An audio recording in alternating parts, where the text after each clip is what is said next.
Assalamualaikum warahmatullahi wabarakatuh. Anda rindu mendengarkan kajian-kajian dari ustadz-ustadz kita dari Aceh? Kunjungi channel YouTube Maulizul Akbar NAD. Subscribe, like, share, komen.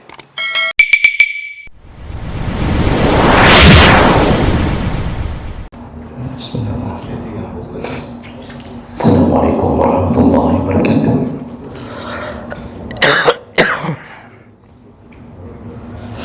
Alhamdulillahi rabbil alamin. Wa bi ni'matihi tatimmu shalihat. Asyhadu an la ilaha illallah wahdahu la syarika lah. Wa asyhadu anna Muhammadan 'abduhu wa rasuluhul karim. Allahumma shalli wa sallim ala nabiyyina wa sayyidina al-Mustafa Muhammadin wa ala alihi wa ashabihi ajma'in. Amma ba'd. Rabbi shrah li sadri wa yassir li amri wahlul 'uqdatam min lisani yafqahu qawli. Segala puji bagi Allah, kemudian salawat dan salam pada Rasulullah, pada keluarga dan seluruh sahabat-sahabatnya yang Allah muliakan insyaallah. Bapak-bapak, ibu-ibu yang telah menyempatkan waktu berhadir karena Allah, mudah-mudahan Allah balas dengan surganya insyaallah. Bapak Ibu yang Allah muliakan, kita akan sambung pelajaran masih seputar solat, hukum seputar jenazah. Di pertemuan kita yang lalu kita sudah belajar tentang perkara-perkara yang disunnahkan pada orang yang memandikan jenazah.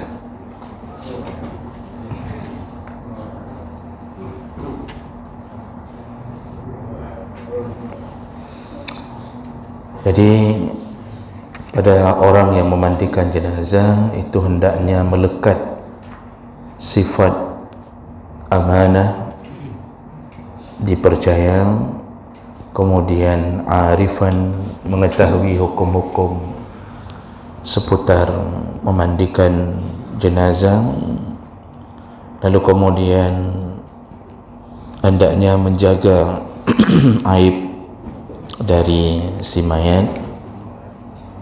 Ini yang paling penting, tidak membongkar, tidak membuka aib pada si mayat. Kemudian jaga agar proses pemandian tidak dinikmati oleh banyak orang, cukup hanya petugasnya saja. Jadi jangan jadi tontonan banyak orang. Kemudian hendaknya memandikan jenazah di tempat yang tidak langsung berhadapan dengan langit, artinya punya atap.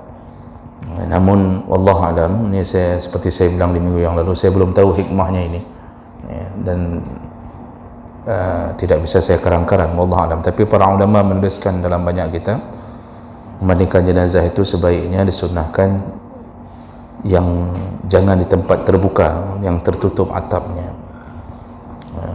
Kemudian disunnahkan untuk membakar atau memberi wangi-wangian di sekitar ruangan ketika memandikan jenazah. Lalu disunnahkan untuk tidak mengambil infak dalam proses fardu kifayah ini. Tentu yang dimaksud adalah bagi orang yang punya hubungan kerabat dengan jenazah. Tapi kalau kita menyewa orang khusus untuk memandikan jenazah, maka kitalah yang hendaknya punya perasaan untuk memberi, karena dia menghabiskan waktu dari mencari nafkah untuk mengurusi jenazah saudara kita. Jadi menerima tidak mengapa, yang jangan mematok harga. Kalau tidak begitu dia tidak mau mandikan, padahal itu fardu kifayah. Dan yang terakhir yang sudah kita bahas minggu lalu adalah hendaknya yang memandikan jenazah lalu disunnahkan mandi setelah memandikan jenazah. Ini bukan mandi wajib tapi mandi sunnah, sehingga kalau dia menyelangi dengan salat lebih dahulu dibolehkan, ya. Jadi salat dulu sampai habis penguburan jenazah baru dia mandi, maka itu dibolehkan, ya.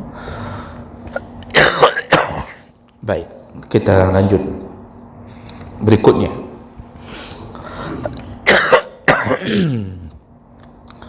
Yaitu syurutu ijabil ghusl, syarat-syarat kapan jenazah itu wajib dimandikan, ya. Ada 4 syarat utama kapan jenazah wajib dimandikan. Artinya kalau tidak sampai ke syarat ini, maka tidak wajib dimandikan, ya. Apa saja? Yang pertama, ayyakuna musliman. Jenazah itu adalah jenazah orang Islam.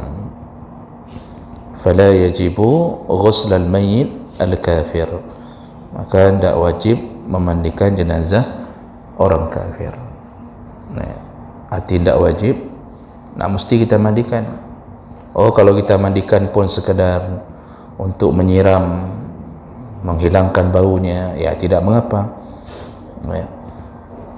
Tapi bukan memandikan, sama kayak kita siram tempat sampah. Bahkan jumhur ulama, kalau kita ingin memandikan seperti memandikan orang Islam, yuhram, hukumnya haram. Nah, jadi sekedar memandikan, menghilangkan baunya itu tidak mengapa, cuma disiram, tapi jangan mandikan proses seperti dalam syariat. Pada sebenarnya jenazah orang kafir ini tidak dimandikan pun, kita campak saja ke dalam kuburan, itu pun dibolehkan. Dan itu tidak ada bicara tentang peri kemanusiaan. Orang hari ini bicara peri kemanusiaan lalu melanggar syariat, ya. Orang dibodoh-bodohi dengan peri kemanusiaan, padahal orang kafir ketika membantai orang Islam tidak ada peri kemanusiaan, tidak ada yang ngomong. Ketika orang Islam mulai membantai orang kafir, sudah mulai peri kemanusiaan, ya. Yang ditawan oleh Israel 150 orang, yang dibunuh sampai hari ini sudah 3.000-an orang. Orang masih bicara peri kemanusiaan untuk membebaskan tawanan, yang 3.000 orang tidak dibicarakan.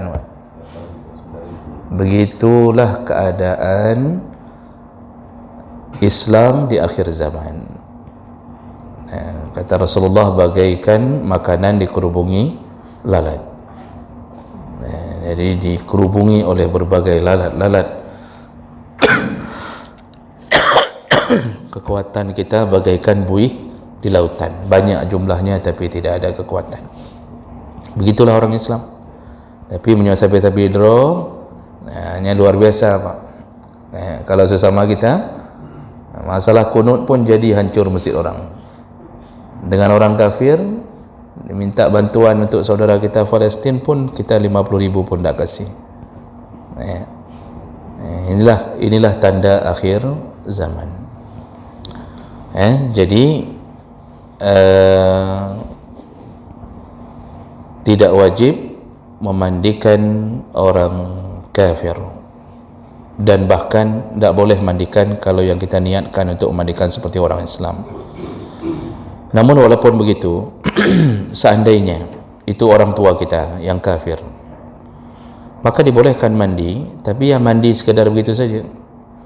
Dan ini terjadi ketika Nabi SAW amara Aliyan faghasala walidahu wa kaffanahu. Rasulullah menyuruh Ali untuk memandikan jenazah ayahnya Abu Talib, dan Ali melakukannya walaupun ketika Rasulullah menyuruhnya, Ali sempat mengatakan, haruskah kumandikan jenazah kafir itu ya Rasulullah? Jadi maksudnya Ali sendiri sudah tidak suka dengan kondisi ayahnya yang tidak mau masuk Islam yang setelah diajarkan oleh Nabi berulang-ulang. Jadi kekuatan iman di sisi sahabat itu lebih tinggi daripada kekuatan nasab. Itu yang harus dipahami benar-benar, Bapak Ibu. iman itu di atas nasab. Mau orang tua kalau kafir itu tidak perlu kita taat, ya. Tapi kepada sesama mukmin yang baik maka wajib taat seandainya dia menyuruh yang baik. Tapi orang tua menyuruh yang jahat, tidak wajib taat. Jadi sebenarnya itu iman yang menyebabkan kita bersaudara, itu iman. Nasab itu di bawah iman, ya. Ketika Allah menyebutkan kalimah innamal mu'minuna ikhwah, sesungguhnya mukmin itu bersaudara, itu ikhwatun itu yang dimaksudlah saudara kandung. Jadi lihat bahasa Allah, Allah mengatakan sesama mukmin itu ikhwah. Allah enggak pakai kalimat ikhwanun, tapi ikhwatun. Kalau kita belajar bahasa Arab, kita tahu penyebutan ikhwah itu untuk saudara kandung. Kalau ikhwan, itu saudara yang bukan kandung. Makanya Allah ingin mengatakan innamal mu'minuna ikhwah, sesama mukmin itu saudara kandung. Jadi bagaikan adik dan kakak. Begitu maksud Allah. Kita tidak, ya. Nasab itu di bawah daripada keimanan. Makanya ketika mendengarkan mukmin sedang dibantai, itu perasaan saudara kandung itu harus bangkit, ya. Jadi tidak boleh hanya nonton kemudian mengucapkan kutukan, laknat, nyokan nyobut presiden dum laweknya apa, ya, mengutuk, melaknat, itu aja kerjanya, ya. Nanti yang dia pikir apa? Kayak mana dia tetap jadi presiden di 2024? Itu aja dalam otaknya. Makanya tipis sekali sekarang iman persaudaraan seorang itu tipis sekali. Nah, kalau belum kena dia, belum sadar-sadar. Jadi kafir adalah kafir yang tidak seiman, maka bukan saudara, walaupun itu orang tua. Ali pun sebenarnya kalau bukan kena taat ke Nabi, dia tidak mau. Nah, kenapa Nabi menyuruh? Nabi menyuruh bukan untuk menyelesaikan jenazah Abu Talib dengan cara Islam, tidak, tapi hanya sekedar membersihkan, an-nadhafah. Maka Imam Syafi'i mengatakan maksud di situ adalah lin-nadhafah, hanya untuk membersihkan. Dan pernah saya sebutkan bahawa Nabi memperlakukan jenazah orang kafir ketika perang Badar itu dicampak ke sumur. Ada sumur tua, dicampak sama Nabi beberapa jenazah kafir, disuruh masukkan ke sumur tu. Lalu dari atas sumur Nabi menyebutkan menyebutkan nama-nama mereka. Lalu Nabi mengatakan, sekarang akan datang semua yang engkau ingkari. Maksudnya siksa. Ya, begitu. Jadi wajib memandikan jenazah kalau dia Muslim, wajib. Kemudian yang kedua, ahkam as-saqat. Jenazah kedua yang wajib dimandikanlah jenazah anak-anak yang lahir tapi mendapatkan tanda-tanda kehidupan. Ayakuna ma'lum al-hayat. Wajib mandikan kalau jenazah anak-anak yang baru lahir, tapi syaratnya ada tanda-tanda kehidupan, ya.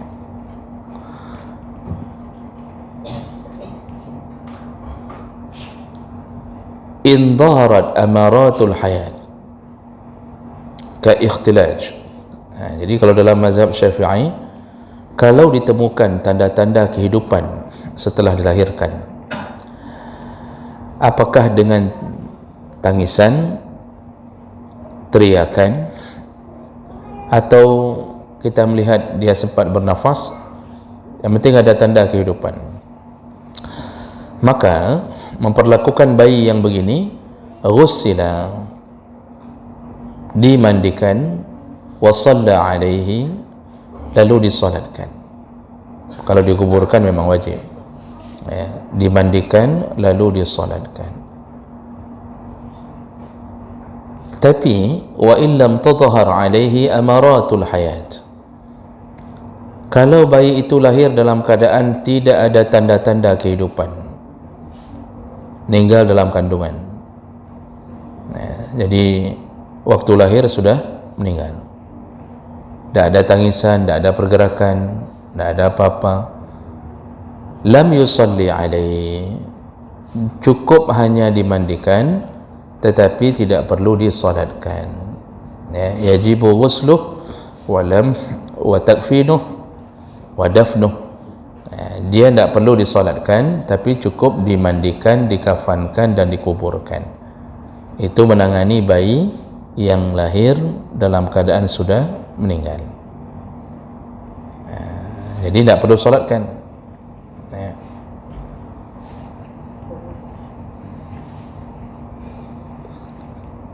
Jadi nanti kalau ada kejadian yang begini, itu perlu dipahami betul, itu ada kehidupan atau tidak pada si bayi. Mazhab Hambali sedikit berbeda. Mereka mengatakan kalau bayi itu sudah ditiupkan ruh di umur 4 bulan dalam kandungan, walaupun lahir dalam keadaan tidak bergerak, tapi sudah melewati masa kandungan 4 bulan 120 hari, maka tetap wajib dimandikan, disolatkan. Ini dalam mazhab Hambali. Mazhab Syafi'i lihat setelah lahir, kalau ada kehidupan seperti orang dewasa, kalau tidak ada kehidupan, mandikan, kemudian kafankan, kuburkan, tidak perlu disolatkan. Ada seorang dokter kandungan ikut pengajian.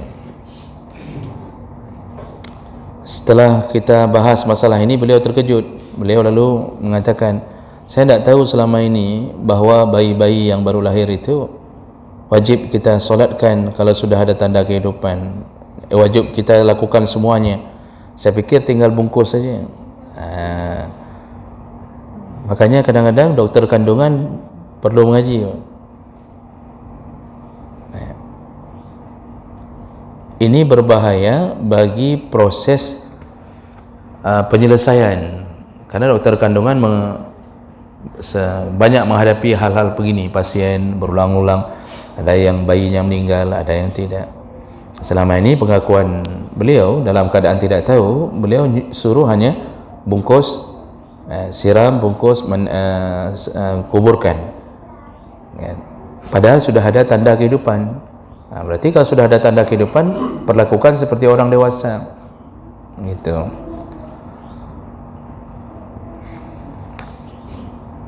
Apakah perlu disamadiahkan? Kita samadiah itu kirim doa. Kita kirim doa untuk si bayi agar selamat. Tidak salah alamat. Waktu kita ucapkan Allahumma fir lahu, itu untuk siapa? Itu jenazah. Yang kita kirimkan doa bacaan itu untuk siapa? Itu jenazah. Sedangkan si bayi itu tidak perlu kita selamatkan karena dia sudah dipastikan selamat. Kata Rasulullah, semua anak-anak yang meninggal di bawah umur baligh itu menjadi ja'amisul jannah, menjadi jentik-jentik di dalam surga. Maksud jentik-jentik kayak jentik-jentik dalam air, Pak. Dia semua anak-anak itu dimasukkan surga oleh Allah jadi jentik-jentik. Maksudnya dia main sana, main sini, masuk ke surga sana, masuk surga sini. Anak-anak itu sudah pasti. Oh, ada pernah dia lakukan dosa di umur 7 tahun, bukan dia yang berdosa, enggak ada catatan amal untuknya. Rufi'al qalam an salas, diangkat catatan amal dari 3 orang. Salah satunya anis sabi hatta yablugh, tidak diangkat, tidak dicatat apapun, tidak dicatat apapun, diangkat pena dari bayi sampai dia baligh. Makanya samadiah itu kalau untuk bayi ya sebenarnya tidak perlu lakukan. Kalau mau dilakukan pun sekedar takziah, menghibur ibunya yang sedang bersedih. Jadi kadang-kadang baik tapak sadat, bak but-but yang tak penting. Sekarang kadang-kadang saya aneh lihat, Pak, ketika waktu sama dia itu ramai yang datang, Pak. Ya, anak-anak muda semuanya datang. Waktu solat tidak ada orang, seakan-akan sama dia itu lebih penting daripada solat. Lalu kita berharap dari orang-orang tidak solat untuk membacakan doa ke kita. Ini tak pernah hadir ni. Misal mungkin bahkan tak solat pun, tapi ada sama dia teruk. Lalu dia berdoa untuk kita, berdoa untuk jenazah dia, berdoa untuk kita. Dia tak solat. Lalu ketika kita yang kadang-kadang terhalang tidak hadir sama dia dengan berbagai kegiatan, itu dicela orang. Tapi orang yang tak solat tak dicela apa? Enggak solat, enggak pernah solat jamaah, enggak pernah nampak, enggak dicela orang. Enggak hadir sama dia dicela orang. Gimana cara semikirnya? Saya bingung sendiri, Pak. Ini bagaimana keputusan yang dianggap seharusnya akal sehat itu bermain mengiringi dengan syariat. Ya. Jadi bukan tak boleh sama dia, tetapi seharusnya yang wajib itu dinomor satukan. Ya, sama dia hanya wajib. Mana ada wajib, Mak? Itu lebih cenderung kepada adat itu. Lebih cenderung kepada adat. Cuma saya bilang di mana-mana bahwa nyan hak enggak boleh pun kita larang, dan itu pun bukan perbuatan haram, itu tetap perbuatan baik. Karena kalau kita larang itu dan kita promosikan untuk tidak melakukan sama dia, orang datang duduk di bawah tenda merokok bicara bisnis, Pak. Jadi takziah itu diisi dengan pembicaraan bisnis, proyek, tentang persiapan Februari 2024. Tidak ada doanya, tidak ada sedikit pun apa untuk ini. Jadi itu juga perkara yang lebih buruk lagi. Jadi kalau bayi meninggal, maka dilihat tanda-tanda kehidupan pada dirinya.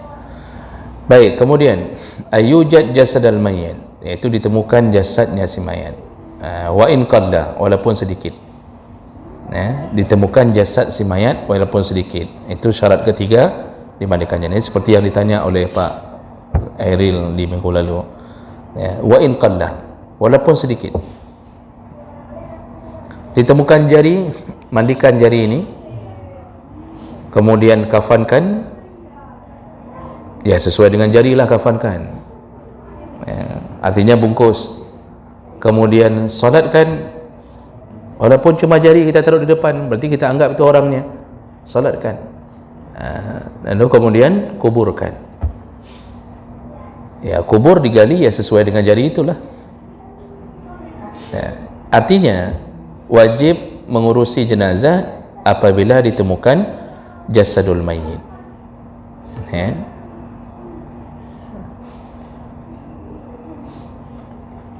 Nah, ukurannya sedikit, ditemukan sedikit yang kira-kira mungkin kita lakukan ritual itu. Tapi kalau kita temukan kuku saja, rambut saja, kita tidak tahu pun ini kuku siapa atau rambut siapa, kita tidak tahu. Yang sifatnya bukan anggota khusus badan, maka tidak mengapa untuk meninggalkannya. Kemudian yang terakhir, syarat wajib dimandikan jenazah yakuna syahidan, yaitu jenazah alla yakuna syahidan, itu jenazah itu bukan jenazahnya orang yang syahid. Karena orang yang syahid itu tidak wajib disolatkan dan juga tidak boleh. Jadi kalau masalah solat tidak wajib, tapi kalau memandikan, mengkafankan, itu tidak boleh. Ya, dibedakan Bapak Ibu. Memandikan, mengkafankan tidak boleh bagi orang yang syahid, tidak boleh diperlakukan begitu. Tapi disolatkan masih boleh, karena solat itu sifatnya doa.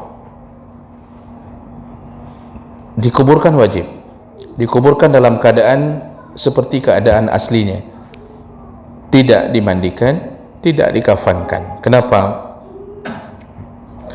karena dia dianggap masih hidup.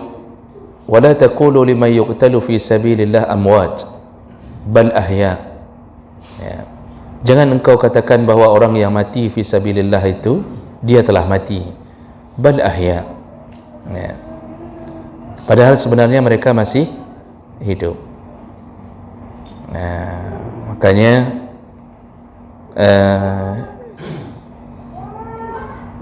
enggak boleh diperlakukan seperti orang mati, karena di sisi Allah dia masih hidup. Maka enggak boleh dimandikan, enggak boleh dikafankan. Ya sudah, dengan bajunya yang berdarah itu dia menghadap ke Allah Subhanahu wa taala. Salatkan boleh tidak? Boleh, karena salatkan itu doa. Doa itu boleh diperuntukkan bagi yang hidup, boleh diperuntukkan bagi yang mati. Rasulullah mensalatkan jenazah syahid perang Uhud. Syuhada perang Uhud itu disalatkan oleh Rasulullah. Setelah itu dikuburkan. Nanti waktu dikuburkan, karena ramai 70 orang, sekitaran 70 orang yang syahid di medan Uhud, itu dikuburkan Rasulullah 1 liang 2 jenazah. 1 liang 2 jenazah. Diatur oleh Rasulullah. Dan yang di depan adalah jenazah orang yang lebih banyak ilmunya. Jadi setiap kali 2 jenazah itu dimasukkan, Rasulullah bertanya, siapa yang paling faham Quran ni di antara 2 orang ini? Siapa yang paling faham Al-Quran? Artinya paling faham ilmu agama, karena Quran sumber ilmu agama. Lalu dijawab fulan ya Rasulullah. Begitu dijawab fulan, taruh dia di depan. Artinya kalau ngantri dia di depan. Itu kelebihan orang berilmu. Rasulullah saja mengutamakan orang yang lebih banyak faham Al-Quran. Namun Bapak Ibu, ini perlu jadi catatan. Kita selama ini mengubah suasana ilmu menjadi menghafal Quran. Ini baik, tapi ada sedikit penurunan kapasitas. Jadi kita hari ini menyekolahkan anak-anak di pesantren-pesantren tahfidz Quran. Baik tidak? Baik sekali. Baik sekali.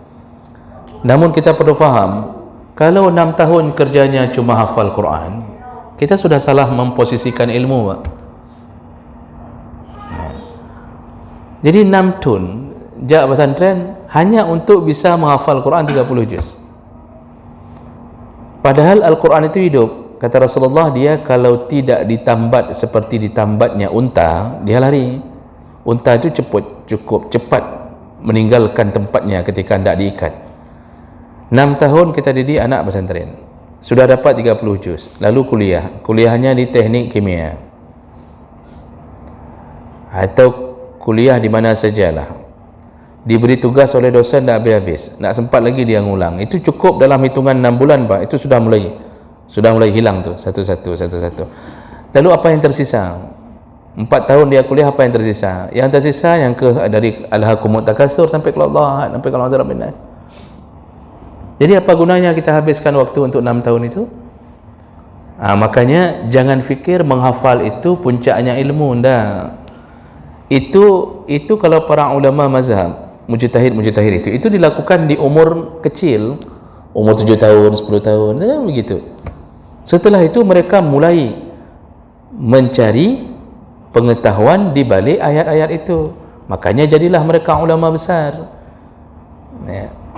Jadi kalau ditanya Imam Syafi'i hafal Quran, hafal. Hanafi, Maliki, Hambali, semuanya hafal Quran. Tapi mereka dikenal bukan penghafal. Mereka dikenal sebagai mujtahid, orang yang mengorek isi Quran. Kita tidak hari ini. Cukup banyak imam-imam yang hafal Quran hari ini. Kalau kita tanya, coba apa maksud tafsir Qul a'udzu birabbin nas? Tidak faham, Pak. Mana asbabun nuzul Wallahu ahad? Tak tahu dia. Apa maksud Wallahu ahad? Tak tahu dia. Salah dalam solat saja tak tahu dia bagaimana cara memperbaikinya. Terjadi kesalahan dalam solat, tak tahu dia, gamam dia. Gamam apa bahasa Indonesianya? Gamam. Dia tak tahu, Pak, cara memperbaiki. Ini kayak mana? Harus tambah rakaat atau tidak? Ini kayak mana nih sujud sahwinya kayak mana? Tak tahu dia. Kenapa? Tak ada ilmu. Ilmunya cuma menghafal. Ini kesalahan kita hari ini, mulai mendiskreditkan ilmu. Sehingga kita menganggap kalau orang yang tak hafal kita anggap remeh, padahal lebih banyak faham dia Quran daripada orang yang hafal. Makanya kalau bisa diambil metodenya hafal dulu lalu mulai memasuki dunia ilmu. Ini enggak. Anak saya Masya Allah hafiz, Alhamdulillah hafiz. Satu surat kita tanya tak tahu apa maksudnya, padahal Al-Quran diturunkan itu untuk mengubah orang dari kegelapan menuju terang benderang, lalu membuat orang berakhlak. Sekarang bagaimana orang bisa mengetahui sedangkan dia tak faham apapun apa yang dia hafal? Ini kan sama kayak kita hafal Pancasila, Pak. Bahkan bapak-bapak kita suruh hafal kembali sila keempat aja udah tak terhafal lagi. Yang terhafal cuma 1, 2, 3 sama 5. Keempat itu menjadi problem untuk seluruh Indonesia. Makanya jangan sampai kita punya generasi yang hanya mampu menghafal tapi ilmu hilang. Ilmu hilang. Ini kemuliaan orang berilmu. Itu ditanya oleh Rasulullah tentang siapa yang paling faham Al-Quran. Jadi jenazah orang syahid itu tidak diperlakukan seperti jenazahnya orang hidup. Yang disebut syahid itu yang mana? Syahid itu adalah orang yang berperang fil ma'rakah, yang mati dalam berperang fil ma'rakah, dalam medan perang matinya. Yang matinya dalam medan perang. Kalau dia terluka dalam medan perang lalu keluar dari medan perang, meninggal setelah perang, itu tidak disebut syahid, tapi dia syahid akhirat. Tapi tidak disebut syahid dunia. Jadi tetap dimandikan, dikafankan, disolatkan dan dikuburkan. Jadi yang mati di tempat, Pak, yang disebut syahid dunia dan akhirat, itu baru yang tidak dimandikan, tidak dikafankan. Nah, ini 4 golongan yang wajib dimandikan jenazahnya. Jadi orang Islam, kemudian orang yang anak-anak yang lahir dalam keadaan ada tanda kehidupan, lalu ditemukan jenazah dan bukan yang syahid. Ini selain 4 golongan ini, itu wajib dimandikan jenazahnya. Baik. Berikutnya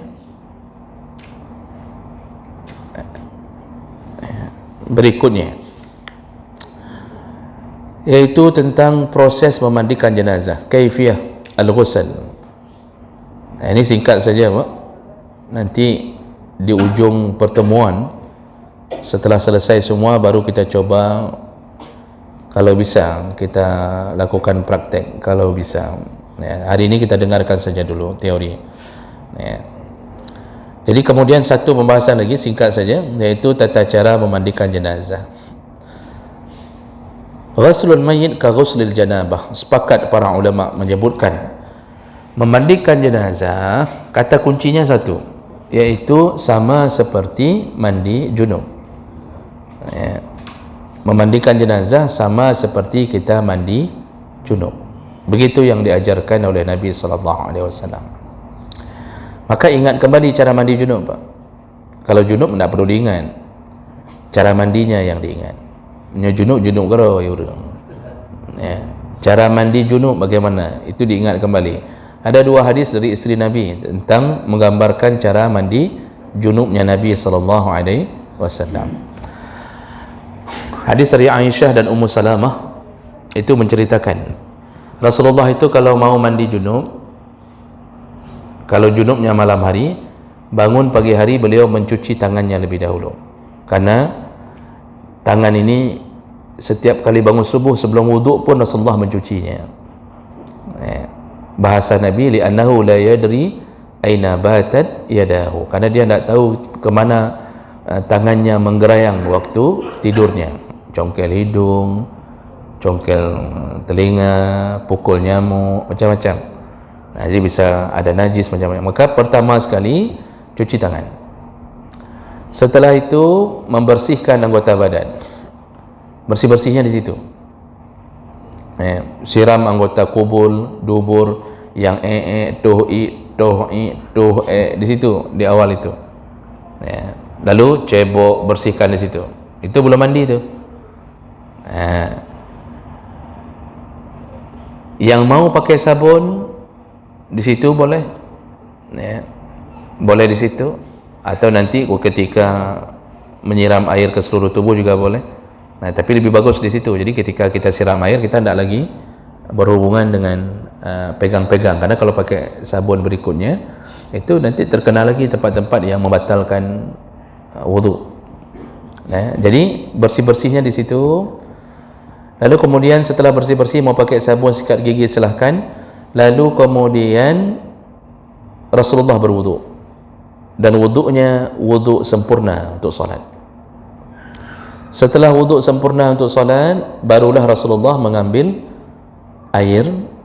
Sebelum itu dia celupkan tangannya ke dalam bejana, lalu dia sisir rambutnya salah sahafanat. Kata Aisyah, Rasulullah itu menyelupkan tangannya, dia sisir rambutnya 3 kali sisir dengan jari-jarinya, 3 kanan 3 kiri. Itu untuk memastikan air masuk ke dalam kulit-kulit kepala. 3 kali sisir dengan jari. Setelah itu barulah Rasulullah mengambil air, menyiram ke seluruh tubuhnya dari ujung kepala sampai ke ujung kaki. Jadi itu yang kemudian para ulama menyebutkan rukun yang paling utama dalam mandi junub adalah niat, kemudian menyiram air ke seluruh tubuh. Yang selain itu semuanya sunnah tadi itu. Setelah itu selesai mandi junub, Rasulullah keluar, dan sebelum keluar dalam hadis Ummu Salamah, beliau menyiram kakinya saja karena khawatir kakinya, tapak kakinya takut tidak terkena air. Itu cara mandi junub Rasulullah. Kalau sudah tahu cara mandi junub, begitulah cara memandikan jenazah.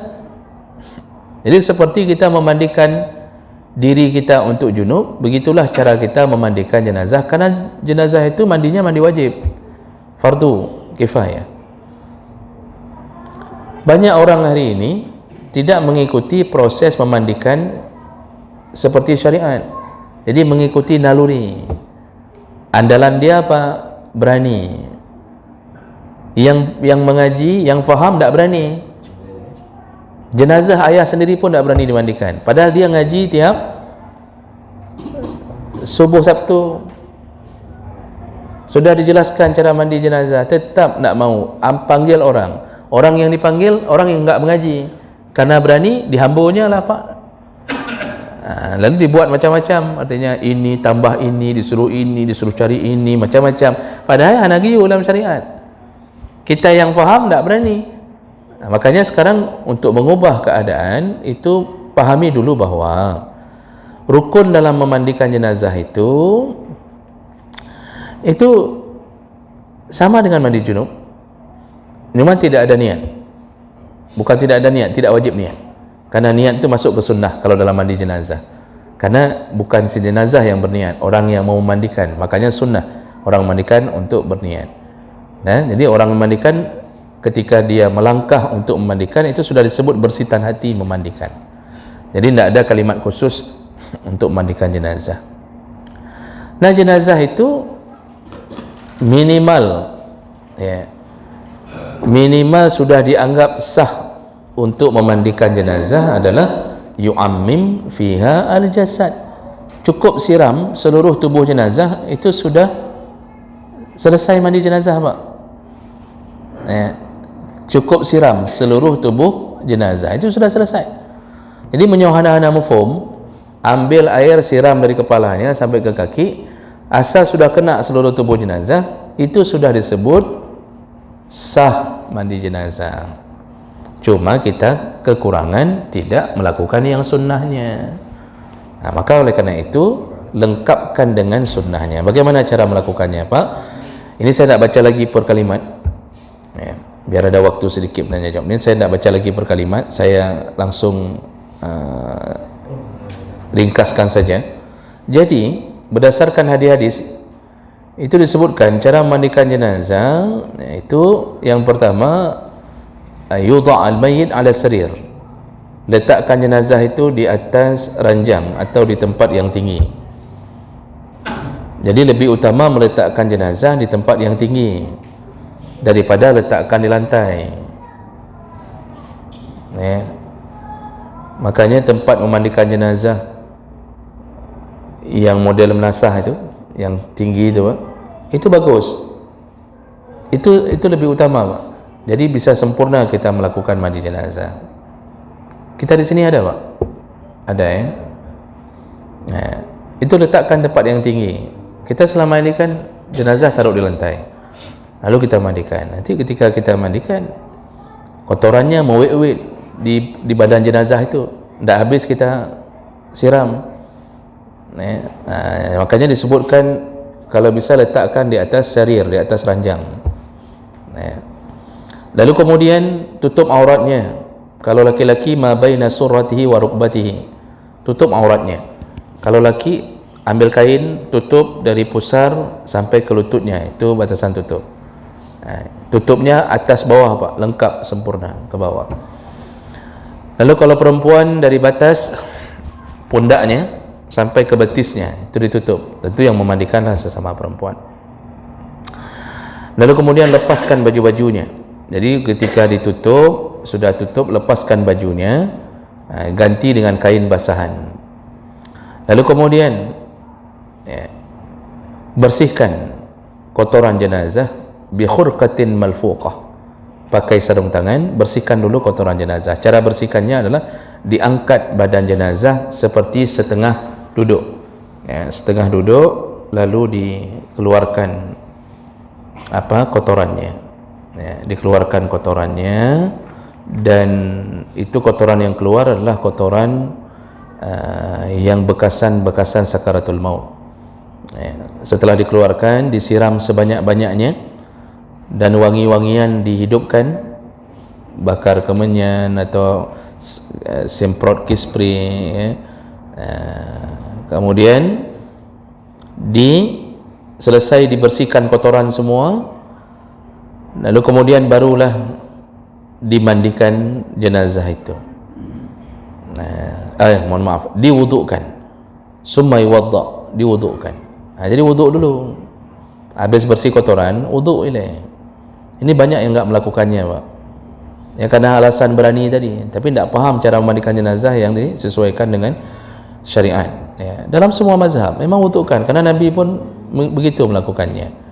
Wudukkan dulu jenazah sebelum dimandikan. Seperti wuduk kita di waktu hidup. Setelah wudukkan, barulah kemudian dimandikan. Cara memandikannya dimulai dari kepala. Mandikan kepala dulu. Jadi semua urusan kepala ini dulu.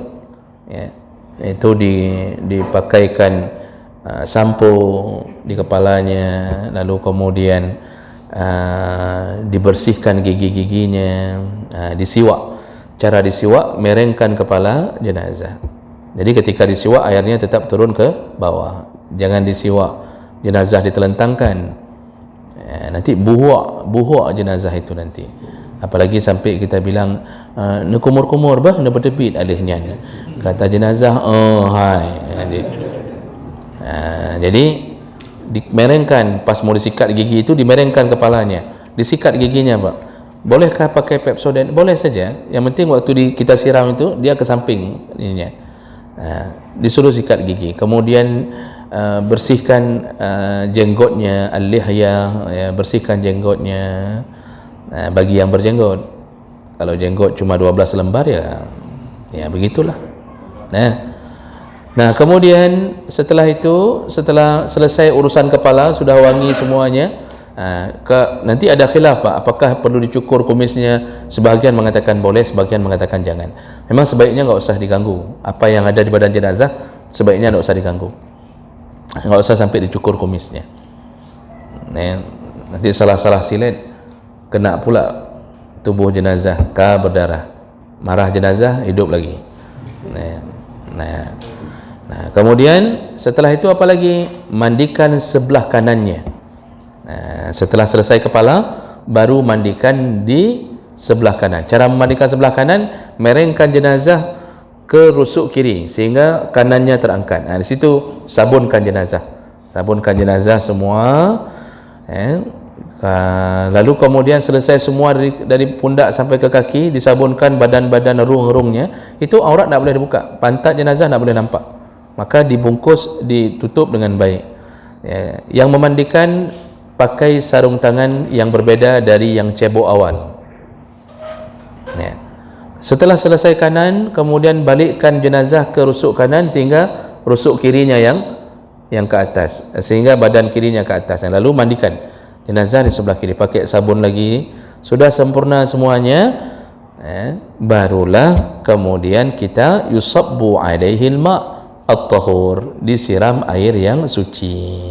Nah, sudah habis siram sabun-sabun tu, nah baru nanti langkah berikutnya kita memandikannya dengan siraman yang ganjil. Siraman ganjil inilah boleh pilih 3, 5, 7, paling banyak 9. Maka orang Aceh disebut kurang. Air 9. Air 9 itu bukan 9 macam bunga, tapi 9 kali siram terakhir, dan itu memang berdasarkan hadis Nabi sallallahu alaihi wasallam.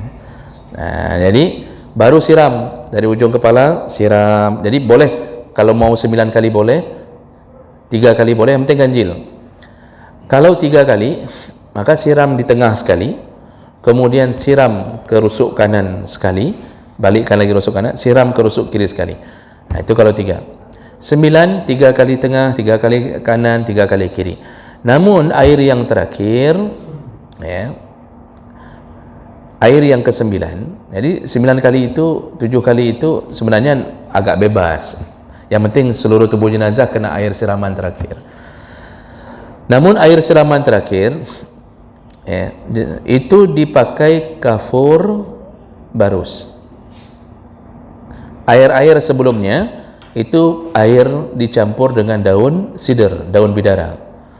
Air yang 9 itu kita siram.